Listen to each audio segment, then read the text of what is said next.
Oh, yes.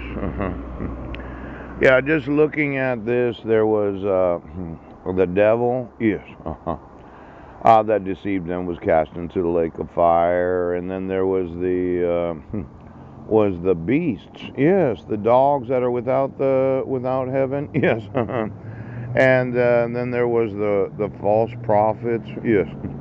Now, and where the beast and the false prophet are. Now, it seems that in the first resurrection, right, there were those that said, well, I'm not going to come to find out, and I'm not going to live my old memories of what it was like 40 years ago, and I'm not going to throw my brains around so as to get a hard dick, isn't that right?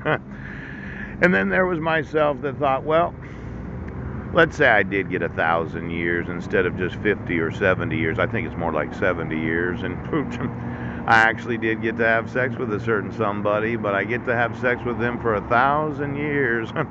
You know, if I had 10,000 women that all wanted to give me a baby and I had 4 generations, that'd be 80,000 children, grandchildren, and great grandchildren. But if I was able to have sex with them for 1,000 years, I could have millions upon millions of children that I could call my own. Oh, now somebody's going to have to live with Jesus for 1,000 years, isn't that right?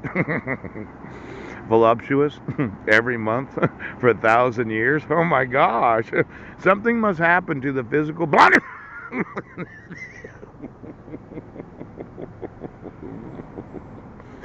I did a little calculation.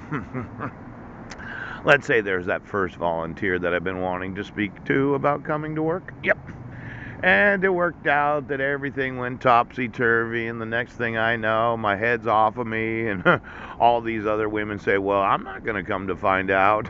I'm not going to use my sexual nerve endings. I'm just going to live a normal life, and when I get to heaven, I get to find out what I did. Yes, it's kind of that normal way of looking at being a person. Yes. You thought it was some sort of weird Christianity to not have to remember what I did every day. But if I was so blessed as to lose my head, could be that I spend 1,000 years in the first resurrection having sex every month, approximately 20 to 4 hour orgasms a month, with women that wanted to volunteer their sexual nerve endings for 1,000 years. Good for you! Good for you! Now, I know you don't believe the Bible, but you're preaching the word today, are you? You're gathering the flock together. You're going to come to the congregation.